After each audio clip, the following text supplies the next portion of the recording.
بخاری اور مسلم شریف کی ایک طویل حدیث ہے متفق علیہ، اس کا کچھ خلاصہ پیش کرنے کی سعادت حاصل کروں گا۔ جنگ کے موقع پر کچھ قیدی مدینے میں بنا کر لائے گئے، اور آپ کو پتہ ہے کہ وہ دور ایسا ہوتا تھا کہ بہت سارے مرد عورتیں جب جنگ کے بعد قیدی بنا کر لائے جاتے تھے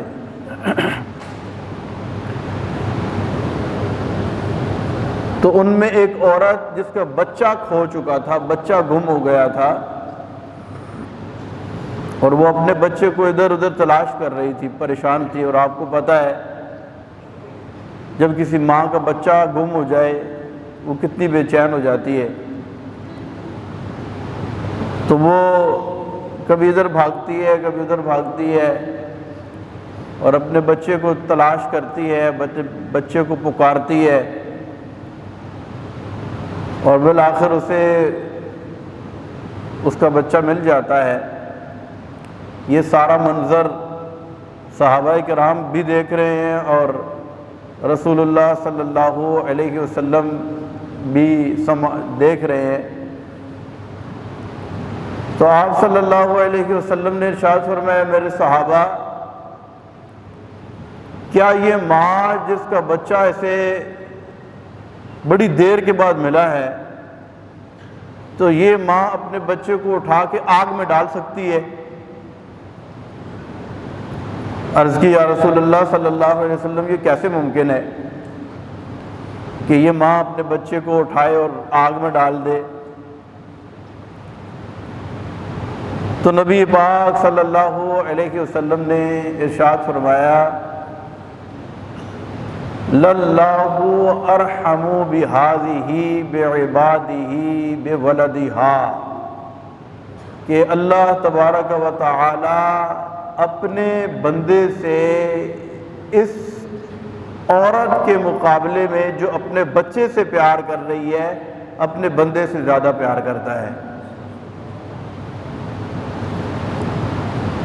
کہ اس نے اپنے بندے کو آگ سے بچانے کے لیے اتنے اسباب مہیا فرما دیے، اپنے بندے کی رشد و ہدایت کے لیے انبیاء و رسول کو مبعوث فرمایا، ان پر کتابیں نازل فرمائیں، تفصیل کے ساتھ احکام نازل فرمائے، پھر اپنی قدرت کی نشانیاں ہر طرف بکھیر دی کہ اس کے بندے اس کی نشانیوں کو دیکھیں اور رب کی طرف آئیں، اللہ کی طرف رجوع کریں اور آگ سے بچیں۔ ماں اپنے بچے کو تکلیف سے بچانے کے لیے اتنا اہتمام نہیں کرتی جتنا اہتمام اللہ نے اپنے بندے کو عذاب سے بچانے کے لیے کیا ہے۔ اور قرآن پاک میں ایک مقام پر ارشاد فرمایا، ما یفعل اللہ بعذابکم، کہ اللہ کو کیا ہے کہ وہ تمہیں عذاب دے، وہ نہیں چاہتا کہ تمہیں عذاب میں مبتلا فرمائے۔ اور سورہ انفطار کی جو آیت مبارکہ میں نے آپ کے سامنے تلاوت کی، اتنا خوبصورت، اتنا دل آویز، اتنا جاذب نظر انداز، بلکہ اگر ہم یہ کہیں کہ ساری دنیا کے شہد اگر نچوڑ دیے جائیں نا، ساری دنیا کے شہد نچوڑ دیے جائیں، اتنی مٹھاس نہیں ہے جتنی اس انداز کے اندر مٹھاس ہے، جس میں فرمایا، یا ایھا الانسان، اے انسان، ما غرک بربک الکریم، تجھے کس چیز نے دھوکے میں ڈالا ہوا ہے کہ تو اپنے رب سے دور ہو گیا ہے؟ کس چیز نے تجھے مغرور کر دیا ہے؟ دنیا نے، مال نے، اولاد نے، جاؤ حشمت نے، عہدے نے، جوانی نے، طاقت نے، کس چیز نے تجھے اس بات پر مجبور کیا ہے کہ تو اپنے رب سے دور ہو جا؟ کس چیز نے دھوکے میں ڈال دیا ہے تجھے؟ ما غرک بربک الکریم۔ اچھا پھر لفظ پہ غور کریں، بربک الکریم، اے میرے بندے تو کیوں بھاگ رہا ہے؟ تو آ جا، تیرا رب بڑا کریم ہے، تیرا رب بڑا۔ کبھی دیکھا ہے چور چوری کر کے بھاگ رہا ہو اور پولیس اس کے پیچھے لگی ہوئی ہو؟ وہ کیا کرتی ہے؟ سختی کرتی ہے نا۔ بھئی کسی علاقے میں کوئی بندہ چوری کر کے بھاگ رہا ہو اور لوگ اسے دیکھ لیں تو کیا حال کریں گے اس کا؟ مجرم جب جرم کر کے بھاگتا ہے اور اس کو جب پکڑا جاتا ہے تو پھر اسے اس پیار سے، اس محبت سے اور اس چاؤ کے ساتھ نہیں بلایا جاتا، اس کے ساتھ کیا کیا جاتا ہے؟ اچھا جب پکڑا جاتا ہے تو پھر کیا ہوتا ہے؟ جرم ثابت ہو جائے تو پھر سزا ملتی ہے۔ لیکن یہاں معاملہ بڑا برعکس ہے۔ فرمایا یا ایھا الانسان ما غرک بربک الکریم،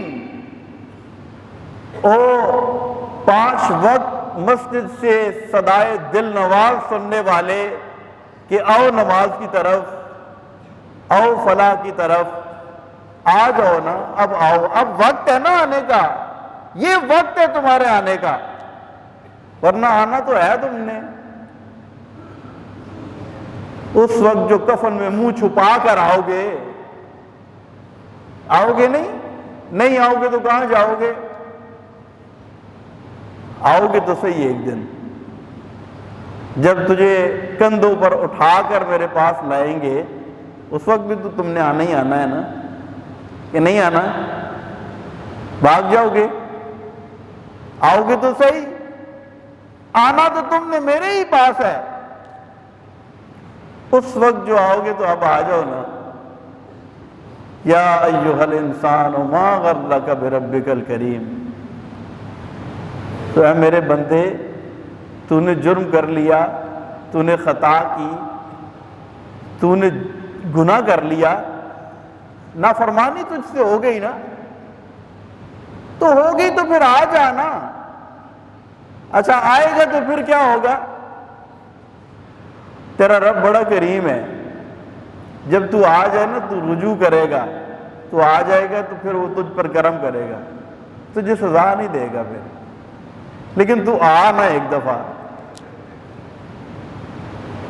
اچھا ماں کی مثال دے رہا تھا کہ ماں بچے سے کتنا پیار کرتی ہے، اور کئی روایات کا مفہوم ہے کہ 70 گنا زیادہ اللہ ماں کے مقابلے سے میں بھی زیادہ اپنے بندے سے پیار کرتا ہے۔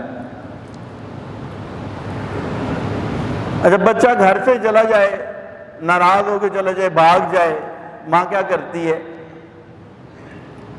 ماں بے چین ہو جاتی ہے۔ یہ اشتہارات آتے ہیں نا، گمشدہ کے اشتہارات، میسیجز چلتے ہیں، آپ نے بھی کئی میسیجز فیس بک کے اوپر، سوشل میڈیا، اخبار کے اندر آپ نے اشتہارات دیکھے ہوں گے، بچہ گم ہو گیا ہے جی، کیا یہ اس کا حلیہ ہے، اس رنگ کے کپڑے پہنے ہوئے ہیں، اس طرح کی شکل و صورت ہے، یہ چال ڈھال ہے، اس انداز سے بات کرتا ہے، یہ حلیہ ہے، یہ نام ہے، اگر کسی کو ملے تو وہ اس نمبر پر کانٹیکٹ کرے، وہ اس نمبر پر۔ اچھا پھر نیچے نوٹ ایک لکھا ہوتا ہے کہ اگر وہ خود پڑھ لے تو آ جائے، صبح کا بھولا اگر شام کو واپس آ جائے تو اسے بھولا نہیں کہتے، اسے کچھ نہیں کہا جائے گا۔ ماں کہتی ہے جیسا بھی تھا نا، جیسا بھی تھا، میری نہیں مانتا تھا، نافرمانی کرتا تھا، میرا دل دکھاتا تھا، کبھی بھی اس کی وجہ سے مجھے ٹھنڈی ہوا نہیں آئی، لیکن چلا گیا ہے نا، آئے واپس آ جائے، چاہے جو مرضی کرے واپس تو آئے۔ تو ماں کو چین نہیں آتا، ماں کہتی میرا بچہ۔ اچھا ماں اپنے بچے سے پیار کرتی کیوں ہے؟ ایک سوال ہے۔ اس لیے کہ اس نے اسے جنم دیا ہے۔ ماں نے بچے کو کیا کیا ہے؟ اچھا، جس نے جنم دیا ہے وہ اتنا پیار کر رہی ہے، اتنی بے چین ہے، اتنی محبت کر رہی ہے، نافرمان ہے، پھر بھی کہتی ہے آ تو جائے واپس۔ تو جس نے خلق کیا ہے، جس نے بنایا ہے، وہ کتنا پیار کرتا ہوگا۔ اسی لیے کہا نا، یا ایھا الانسان ما غرک بربک الکریم الذی خلقک فسواک فعدلک۔ اے میرے بندے تو آ نا میرے پاس، میں تیرا رب لگتا ہوں، میں نے تجھے بنایا ہے، اور میں نے تجھے بنایا بھی ہے، میں نے تجھے سنوارا بھی ہے، تیرے نقش و نگار میں نے بنائے ہیں، تجھے حسن، جوانی، سب کچھ میں نے ہی دیا ہے۔ جب سب کچھ میں نے ہی دیا ہے تو پھر میں بلا رہا ہوں، تو چلا گیا ہے، اگر نافرمان بن گیا ہے، اگر تو نے کوئی گناہ کر لیا ہے تو پھر تو آنا میری بارگاہ میں آ، تو نے اور جانا کہاں ہے؟ تو اس کی رحمت جو ہے نا بڑی، میرے آقا صلی اللہ علیہ وسلم ارشاد فرماتے ہیں اللہ تبارک و تعالیٰ نے اپنی رحمت کے 100 حصے کیے۔ کتنے؟ ایک حصے کو دنیا پر ظاہر کیا، اور 99 حصوں کا ظہور کل بروز قیامت ہوگا۔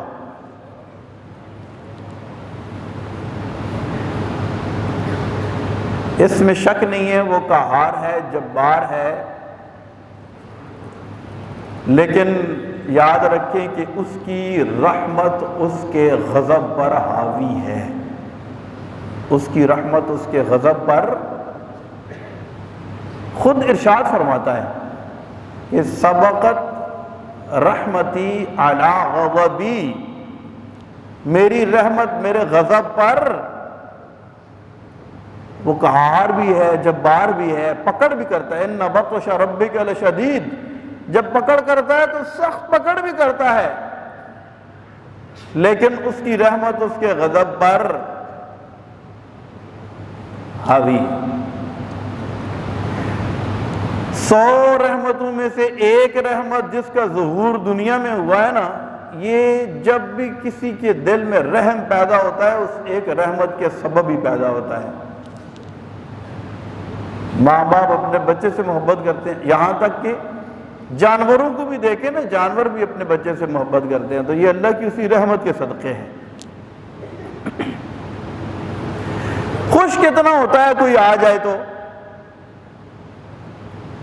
کتنا خوش ہوتا ہے اپنے بندے سے،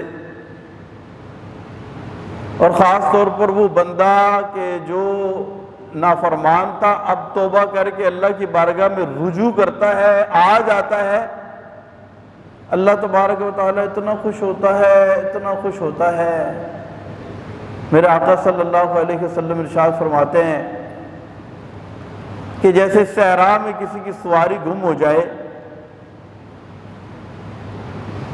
اب اس کا اونٹ ہے، سارا سامان اس کے اوپر لدا ہوا ہے، اچانک آنکھ لگی، دیکھا کہ سامنے سواری نہیں ہے، گم ہو گئی ہے،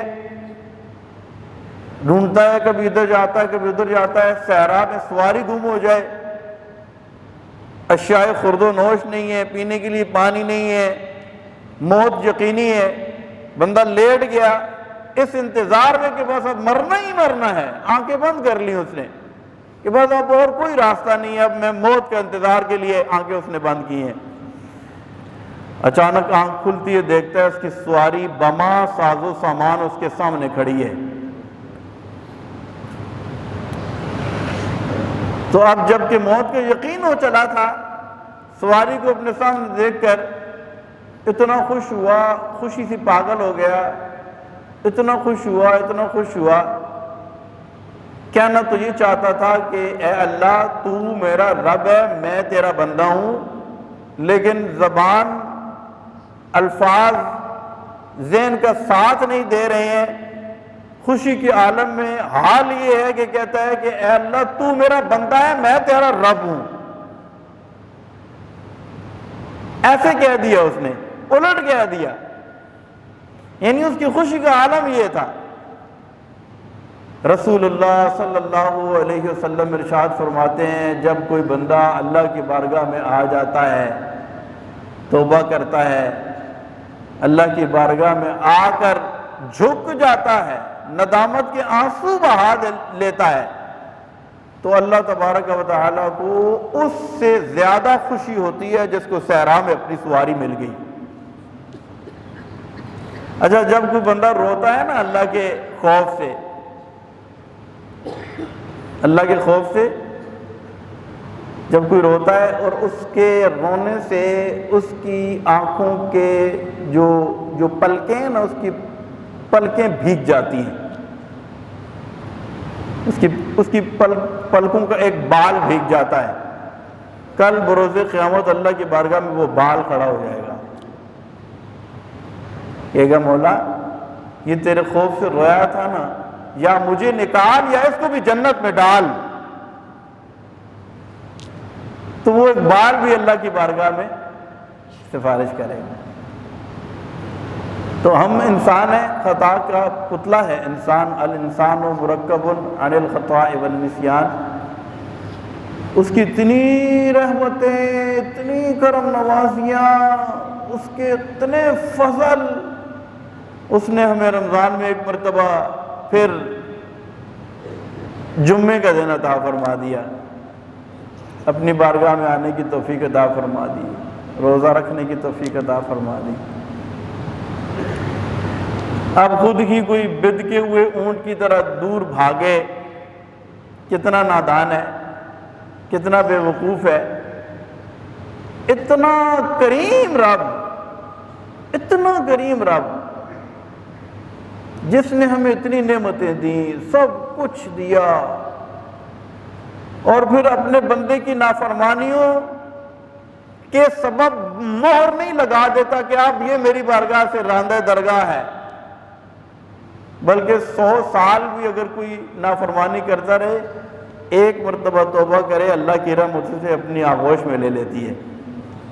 اچھا، ہونا تو یہ چاہیے تھا کہ 100 سال کوئی نافرمانی کرتا رہا تو پھر ان نافرمانیوں کے ازالے پر 100 سال توبہ کرتا رہے، حساب برابر ہونا چاہیے تھا نا، کہ 100 سال نافرمانی کی، اب پھر 100 سال کیا کرے؟ توبہ کرتا رہے۔ لیکن 100 سال بھی اگر نافرمانی کی نا، توبہ کے لیے ایک لمحہ ہی کافی ہے۔ اور اللہ کے رسول صلی اللہ علیہ وسلم نے ارشاد فرمایا التائب من الذنب کمن لا ذنب لہ، توبہ کرنے والا ایسا ہے جیسا اس نے گناہ کیے ہی نہیں ہے۔ 100 سال نافرمانی کے بعد آ گیا رب کی بارگاہ میں، مالک میں تیرا بندہ ہوں نا، تو میرا رب ہے، مجھ سے غلطی ہوئی ہے، میں اپنی غلطی کا احساس کرتا ہوں، میں نادم ہوں، پریشان ہوں، پشیمان ہوں، شرمندہ ہوں، مالک مجھے معاف کر دے۔ بندہ آ جاتا ہے نا، اللہ نہ صرف اس کے گناہوں کو معاف کرتا ہے بلکہ بدل کر نیکیوں میں تبدیل کر دیتا ہے۔ توبہ کے بعد میں یہ ہم سنتے رہتے ہیں، یبدل اللہ سیئاتہم حسنات۔ تو اس وقت اللہ کی رحمتیں چھما چھم برس رہی ہیں، چھما چھم اس کی رحمتیں برس رہی ہیں۔ آؤ میں اور آپ اللہ کی رحمت کہ اس خزانے اور اس حصار میں ایسے شامل ہو جائیں، ایسے شامل ہو جائیں کہ بس ہماری ساری زندگی اللہ کی فرما برداری میں گزرے، ساری زندگی۔ نمازوں کا اہتمام کریں، رمضان میں روزے رکھیں، زکوٰۃ وقت پر ادا کریں، حج فرض ہے تو فرض حج ادا کریں، اور اس کے ساتھ ساتھ سب سے زیادہ جس چیز پر زور دیا گیا ہے وہ بندوں کے حقوق ہیں، ان کو وقت پر ادا کریں۔ ہماری وجہ سے کسی کو تکلیف، ہماری وجہ سے کسی کو پریشانی نہ ہو، کوئی ہماری وجہ سے دکھ میں مبتلا نہ ہو، ہماری وجہ سے کسی کا دل نہ ٹوٹے، دل نہ دکھے، کسی کی دل آزاری نہ ہو، ہم کسی کا حق نہ ماریں، کسی کا حق نہ کھائیں، اللہ کی نعمتوں کا شکر ادا کریں۔ اور پھر میں آخر میں وہی اللہ تبارک و تعالیٰ کی جو سب سے بڑی نعمت اس وقت ہمیں ظاہری طور پر جس کے ذریعے ہمارے مزے لگے ہوئے ہمارا وطن پاکستان ہے، اس سے پیار کریں، اس سے پیار کریں اور اللہ کا شکر ادا کریں۔ اللہ نے ہمیں یہ آزاد وطن عطا فرمایا اور اس کے لیے ہماری انفرادی کردار کی ضرورت ہے، ہمارے کریکٹر بلڈنگ کی ضرورت ہے، ہمارے اپنے وہ کہتے ہیں نا افراد کے ہاتھوں میں ہے اقوام کی تقدیر، ہر فرد ہے ملت کے مقدر کا ستارہ، ہم میں سے ہر کوئی اپنا انفرادی کردار ادا کرے۔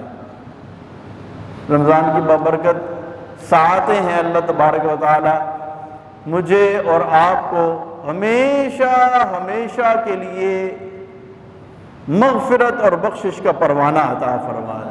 وہ بڑا کریم ہے، یقین کریں بڑا کریم ہے، بڑا رحیم ہے، وہ اپنے بندے سے بڑا پیار کرتا ہے۔ ہم ایک دوسرے کو نہیں چاہتے، ہم ایک دوسرے کو تکلیف دیتے ہیں، ہم ایک دوسرے سے نفرت کرتے ہیں، لیکن اللہ اپنے بندے سے نفرت نہیں کرتا، اور بلکہ اللہ تو اسے بھی پسند کرتا ہے جو اس کے بندے کا خیر خواہ ہو، جو اللہ کے بندے کا خیر خواہ ہو، اللہ تبارک و تعالیٰ اس سے بھی پیار کرتا ہے۔ اللہ تبارک و تعالیٰ ہمیں توفیق عطا فرمائے، سچی توبہ کی توفیق عطا فرمائے، اور یہ بھی ممکن ہے کہ یہ جمعۃ الوداع ہو، اور یہ بھی ممکن ہے کہ اگلا جمعہ جمعۃ الوداع ہو، اب جو اللہ کو منظور ہوا۔ لیکن جس رب نے اتنا کرم کیا کہ اپنے گھر میں آنے کی، اور ہمارے پاس تو الحمدللہ 60+ لوگ جو ہے 60 70 62 63 لوگ اعتکاف میں بھی ہیں، دیگر مساجد میں بھی لوگ اعتکاف میں بیٹھے ہیں۔ اور اعتکاف میں کیوں بیٹھا جاتا ہے؟ اللہ کا کرم حاصل کرنے اور لیلۃ القدر تلاش کرنے کے لیے۔